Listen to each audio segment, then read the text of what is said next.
Hi, kids. I hope you guys had a great weekend. Welcome back to Reading with Miss Urback. Today, we're learning how to find the main idea and supporting details in a story. The story we're talking about is The Day You Begin by Jacqueline Woodson. It's about feeling different and realizing how special you are because of it. Let's get started.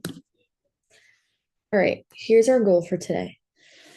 By the end of the lesson, you'll be able to tell me what the main idea is. That's the big message, and find three details that help explain it.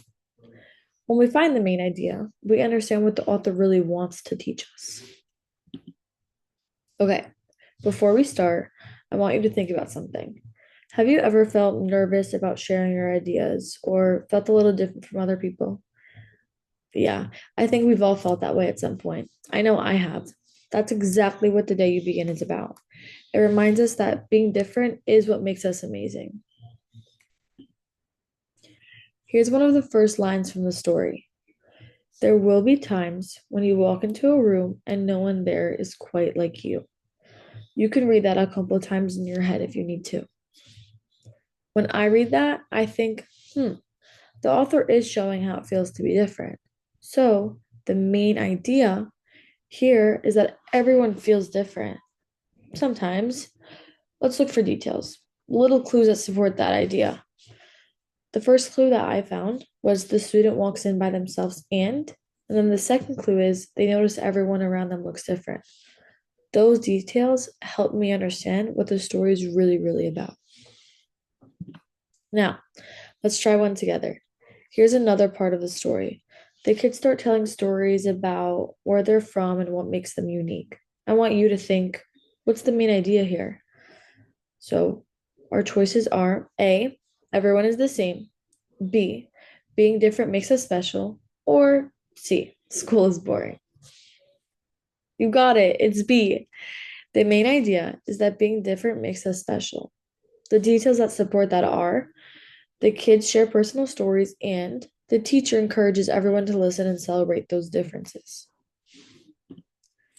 Now, if you were in class with me, you'd grab a partner for this part. So imagine you and a friend are reading the next pages together.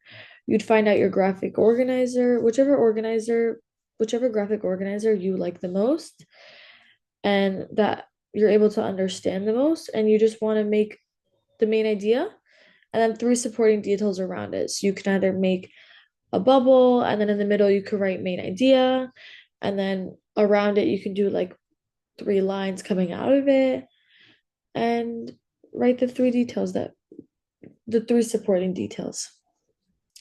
If that helps your brain organize the story and see what's most important, use whichever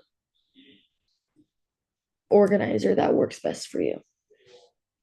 If you were working alone at home, you could even write it in your notebook, just one sentence for the main idea and three quick bullet points for your details. Now, it's time to show what you know. You can do this in your favorite way. You can write a short paragraph, draw a picture that shows the main idea and three details, or even make a short video explaining it out loud. Whatever helps you share your thoughts best, that's the one you should choose. Now, before we finish, let's do a quick review. Today we learned what a main idea is, which is the big message of a story, how to find supporting details, which is the clues that prove that message, and most importantly, that being different makes us special. If we were in class together, I'd have you share your favorite part of the story. But for now, think about how your story, the things that make you different, make you one of a kind. So now for my reflection, I chose this lesson because The Day You Begin helps kids feel confident about who they are while teaching an important reading skill. I use gestures as much as I can in movement. I know we're on live, so it's a little bit difficult, but I try to keep my audience, so my students, engaged and make it feel interactive, even though we're not in a physical classroom together. The hardest part was condensing everything into just 8 minutes.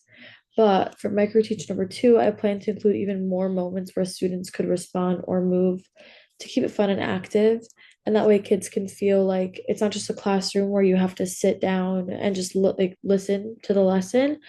I also want them to socialize. I want them to be able to use their peers' ideas, um, just in case if they, have like slower comprehension or it's harder for them to kind of separate the main details to connect to the main idea. So I think working in groups can really help because then they can start to realize what like the flow is when they speak to their partners. So yeah, thank you so much.